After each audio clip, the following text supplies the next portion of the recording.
Hello everybody, my name is Savon Gray. I'm here with the Elite List and we have a very special guest today. You guys might recognize him from movies such as Cool Running, Why Did I Get Married, and Criminal, or TV shows such as New York Undercover and Empire. Mr. Malik Yoba. Good to see you, man. You can clap. Thank you for joining us today. We're so glad to have you and speak to the campus later on tonight along with Amir Wyndham. We're looking forward to that talk and yeah, let's get into it. So first of all, what are 4 words you use to describe yourself other than actor for the people who only know you from your on-the-screen roles? Good question, man. Entrepreneur, father, community activist, musician. Okay. So, what got you interested in activism? Like, was there an event or a person that sparked interest in you, or do you think you were just born uncomfortable? Do I think I was just born uncomfortable? I think to be an activist, you have to be uncomfortable. That's a great question, man. I'm gonna steal that. Yeah. Oh, you're just born uncomfortable. Because I'm still uncomfortable. I've been uncomfortable for a long time. I like that a lot. A lot of it has to do with my father. He was always helping people. He was the type of guy that if you walked in the hallway of the building, if there was a wrapper or whatever on the floor, he'd say, pick it up. I didn't put that there. You live here, pick it up. And he always said, if there's a crack, fill it. So some people took that there's a crack, smoke it. Don't put that in there. No, but he meant if there was a space to fill, then fill it up with something. So he had a lot to do with it. But I think also I just naturally, I just always liked helping people as well. That's my personality. I'm the only one of my siblings that has done activism at the level I've done it. Everyone has helped people in their own way, but I definitely took it to another level. But yeah, he had a lot to do with that. Can you give us some brief descriptions of some of the activism work that you've done or programs you've been a part of? Man, I mean, I'm 48 years old and I've been doing service work officially since I was 16. Unofficially since I was in middle school. I was the kid that my friends would all come to when they had a problem. And they go, I don't know why I'm telling you this. And then they'd tell me their troubles or whatever, and I'd give them some advice. Yeah, but I was volunteering from a kid. I helped build a school in Ethiopia. I did the first ever, according to the people that brought me down there, youth leadership conference in Belize, Central America.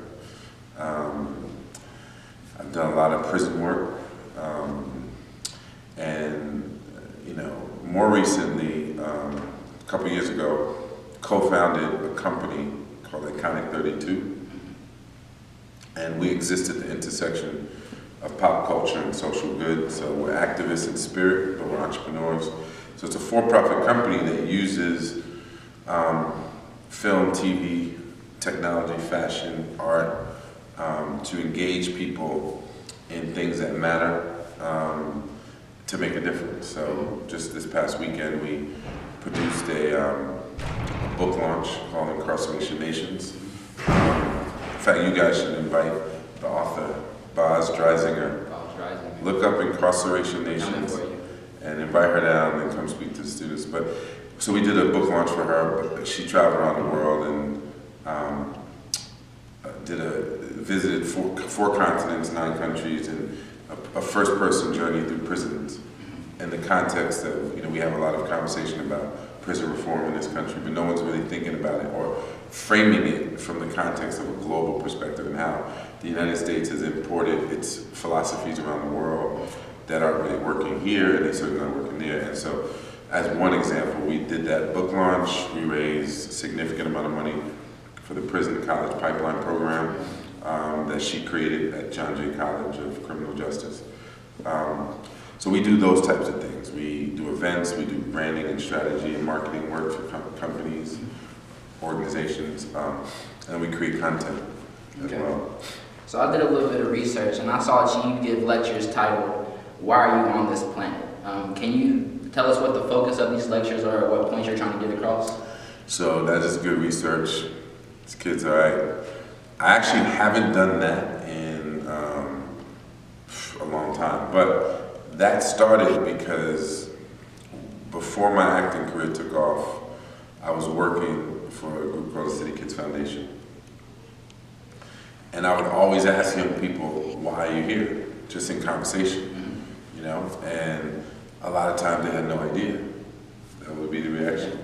And so after I did the movie Cool Runnings and I decided that I was only gonna make money off my art, I put together a workshop that I took around to schools in New York called Why Are You on This Planet? And then I started taking it around the country. But it was the idea of and it wasn't always just a straight speech. A lot of times it was more of a workshop format.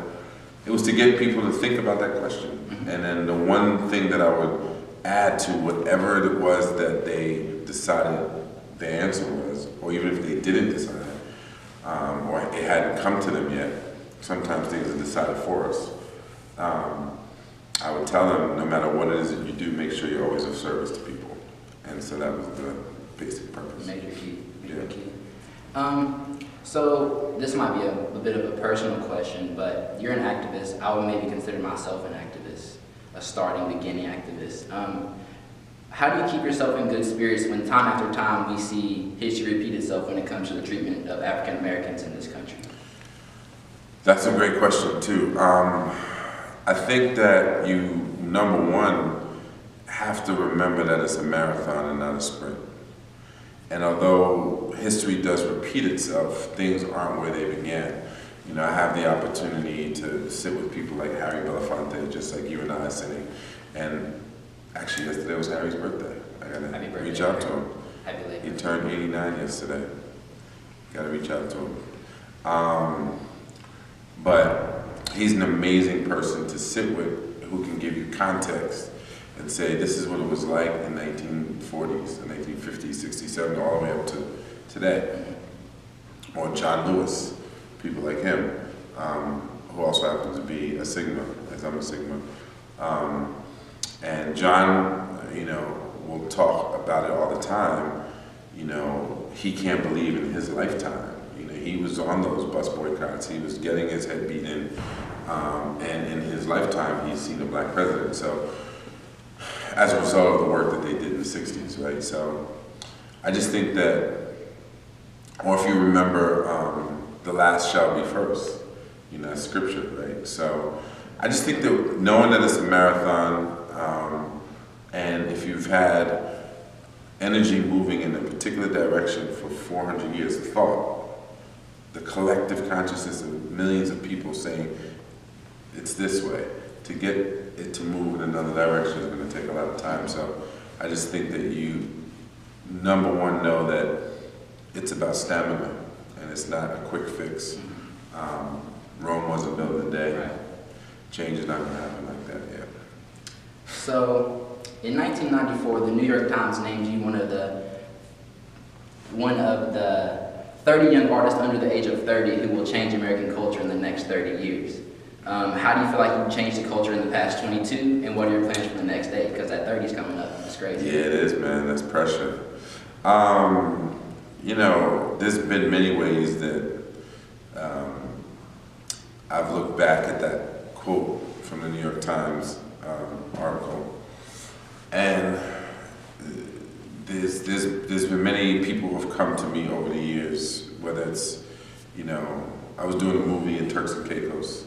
Actually, the movie was called Turks and Caicos as well for the BBC.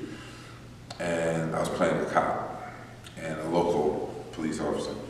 And I wanted to do some research, so I wanted to meet with some local cops and just kind of get their vibe. And I meet a guy, and it turned out that actually the way his hair was cut at the time, I had hair going on, the way my goatee was cut, he had his joint cut the same way. And I'm sitting with him, and I said, look, man, I just want to, you know, talk to you and see what it's like. And he said, man, you come in here to, like, get my style, I copied off of you.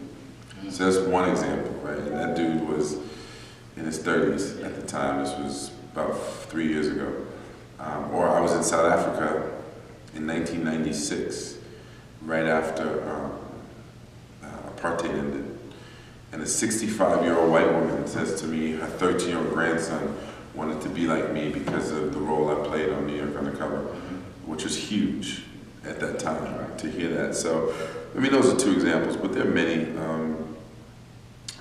people who have said some way, shape, or form, something that I've done, said, they've experienced, made them feel like they were influenced by something I did. So, but the work's not done. I think the work that I'm doing now with Iconic 32, which is our company, that is the amalgamation of everything I've ever done, from a community activist and service standpoint, everything I've worked on as an entrepreneur, everything I've worked on as a creative person, as an artist, it all comes together in what we're doing. And I think we'll look up one day and our company will be as ubiquitous as Google. That's pretty ambitious, but we believe that we're building a Swiss Army knife that has multiple applications in multiple spaces. And so you will look up in a very short while, you'll be looking at film,